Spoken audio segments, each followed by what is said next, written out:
This man took the life of his 12-year-old niece. Oh, hi there, stranger. This is part 44 of the England's Whole Lifers list, so viewer discretion, as always, is advised. Extra trigger warning, today's case does involve the SA and unaliving of a child. So if you want to skip, I totally understand, but if you're staying with me, then let's get. So today I'm going to be telling you about John Nigel Maden, who was born in 1971 or 72. I can't tell you anything about his childhood or upbringing, but I can tell you that in the year leading up to the event in question, he developed what has been described as a obsessive fascination with violent porn. He had an extensive collection of photographs and videos relating to that, mainly featuring children. Many of these films and photographs featured brutal R's, unalivings and things of that nature that I obviously cannot go into detail here, but he is said to have consumed this media almost constantly and definitely obsessively. He is said to have had ownership of some of the worst Category 5 minor images. Now, Maden had a sister, Lynn Rigg. Lynn had children and her own issues. So social services were involved in Lynn's life, even from the time when she was pregnant with her daughter, Tia Rigg. By 2010, Tia was 12 years old, and her mother Lynn describes her as a very happy, smiley child full of life and excitement. And Maden had a daughter of his own who was 10 years old in 2010. And so occasionally, when needed, Tia would babysit her 10-year-old cousin for her Uncle John. As I'd said, Tia was already on the radar of the social services. I'm not sure why they were not more closely involved with the family. And so on the 3rd of April 2010, Maden called his sister Lynn at 2:17 in the afternoon and asked if Tia was free to go to his house to babysit his daughter. Lynn said yes and sent 12-year-old Tia over to her uncle's house. Tia arrived to Maden's at 3 o'clock in the afternoon. She became unwillingly intoxicated when he placed an antipsychotic tranquilizer, presumably in her drink. Maden then spent the next 45 minutes reenacting his fantasies from the media he had been consuming. And so 45 minutes after her arrival, Maden called 999 and said, "I'd like to report an unaliving. My niece has just been emmed by me. I have just finished unaliving her now." Greater Manchester Police did arrive just 2 minutes later, but of course it was far too late for poor little Tia.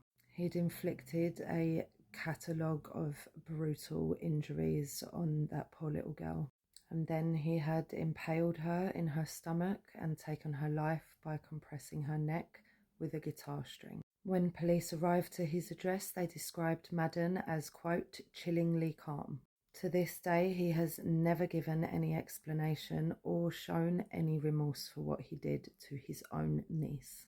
A child that trusted him, that thought he was a trusted adult to her, and was lured in using her own baby cousin.